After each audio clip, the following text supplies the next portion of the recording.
Hello, everyone. Welcome back to another wonderful sharing together. Today, I want to share with you about you have heard of the saying, the journey is more important than the destination. The reason we have that saying is because we don't know the destination. That's why we're saying that. Most people, they know that the destination is death, is going to be gone. Life is going to be gone anyway. So they focus on the transition. They focus on the journey. So that's why the journey is more important than the destination. But what if I share with you that the destination is more important than the journey? If the destination is to return back to the kingdom of heaven, if the destination is nirvana, what do you think about the journey on this earth? I want to share with you a concept to see if you agree with me.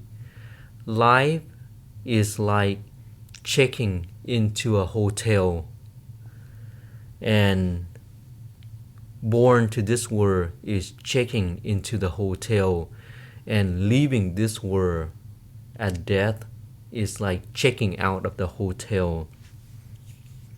If you are going to the hotel, let's say you go to Disney World and you're going to the hotel, or you going to spend a lot of money buying furniture and sofa and television and entertainment, you probably don't want to spend all that time, money, and effort in doing to decorate the hotel, because you know you will leave soon. So you just staying there and you leave. Is that similar to this life? We get caught up to this life because we think the journey is more important, because we don't know the destination. So we get caught up in the journey. Just like, for example, if your destination, let's say that you want to visit Vietnam, and you go or on a plane to fly there.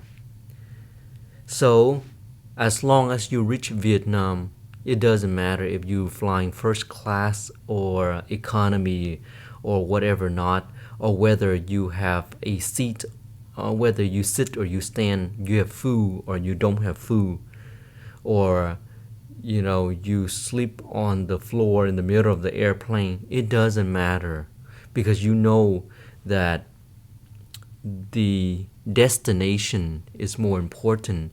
So the journey on you suffer on the airplane, it doesn't matter, because you know eventually you will reach that destination. The same like you riding a bus to the mall. You don't have a car, so you ride a bus.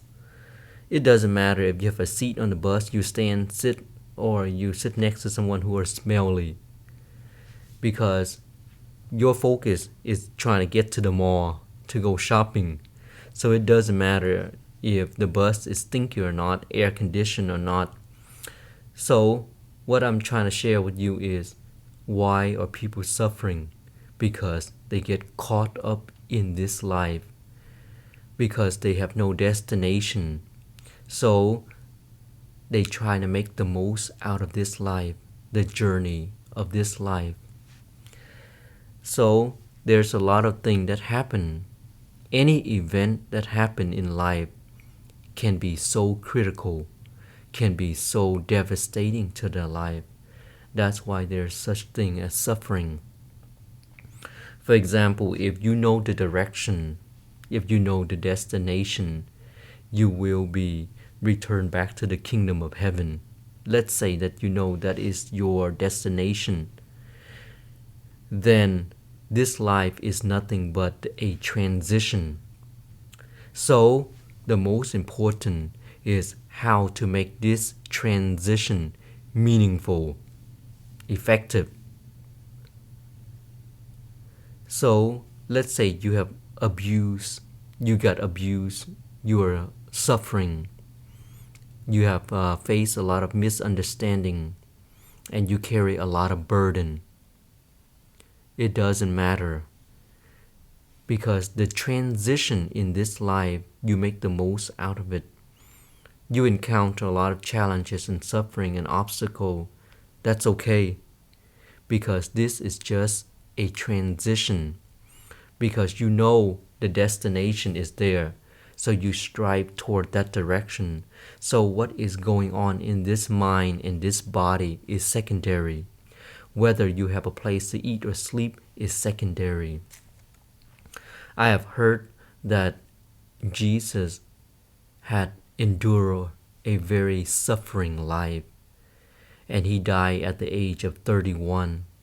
So imagine someone so young, and during his lifetime, you can say he's a homeless carpenter, an unemployed carpenter, wandering from one place to the next.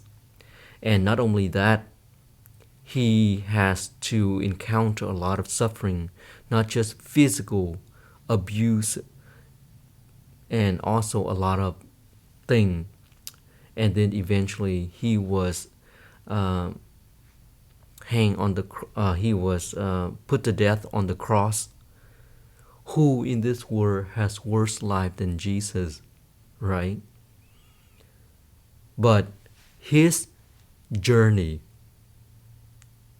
he endured a lot, but that's not important. He know the direction, he know the destination. So that's why he able to bear the journey. He make the most out of his journey on this world. Just like tonight, I share with you, we get caught up, everything causes suffering, everything is so devastating, because we focus so much on this journey that we call life. You have heard YOLO, you only live once.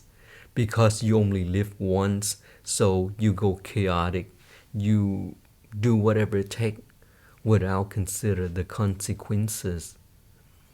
But don't you think that when you reach the end of life, you will have a lot of regret and suffering? Why is that?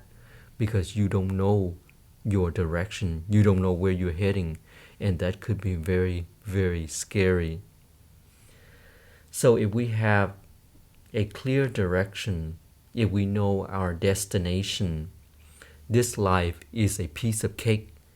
This life is nothing but full of joy and happiness and motivation to keep on going, to have a smooth transition. And how to realize your direction in life, how to realize the destination. And that's what makes this life so meaningful. We have a lot of great exemplar, like the life of Jesus, Buddha, Sakyamuni, Muhammad, Lao Tzu, and Confucius. If we just review and look at their life, they have left behind such a legacy over 2,500 years, over 3,000 years. We still read and study their teaching. It doesn't matter what their life is, but we can see whether they have short life or long life. They have left behind such a treasure that we can live a peaceful and happy life without suffering. And their life, they don't focus on wealth, material, how to be happy, how to have a family, career. But they have show us that they have reached such an amazing accomplishment, achievement. So today I want to share with you my idea, because the popular trend is focused on the journey. But I want to share with you my another take that perhaps consider the destination. If we realize the destination, you will recognize that your life is nothing but happiness and a piece of cake, and it is much more depth and more meaningful. So today is just basically it. And here I am. I am a fine artist, and I use art as an opportunity to cultivate, to self-review. So what I do is just review, what can I do better today? When I'm at work, how can there's situation or there's, rinse and repeat, how to make that rinse and repeat better or more meaningful. How can I talk more smoother without repeating myself over and over again? So, there's all kind of way, and also how to return the grace to my parent. So these are the things that I do with my artwork, using art as a process of self-reviewing. So thank you so much for joining me today. You did not see me draw because I was so focused on sharing. But as you can see, for example, here, since you are here waiting so madly, so here, basically my artwork is, for example, today I review my parent,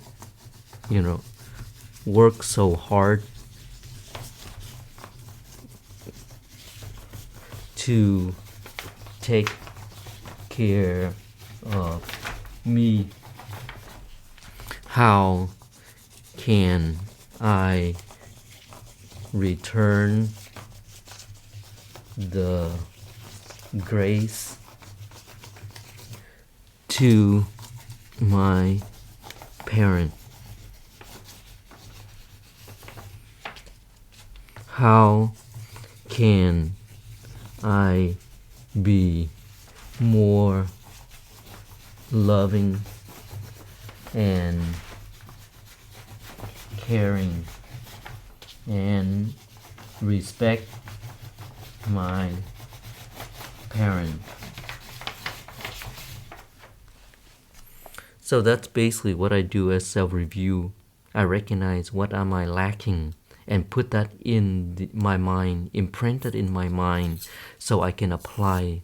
Because if we don't review, reviewing is only 10%. The application is the 90%. So that's why I use this as a reminder. So when I wake up in the morning, I see my parent, I would have more loving and how to care for them. So that's one of my review. I hope that you all have a peaceful day.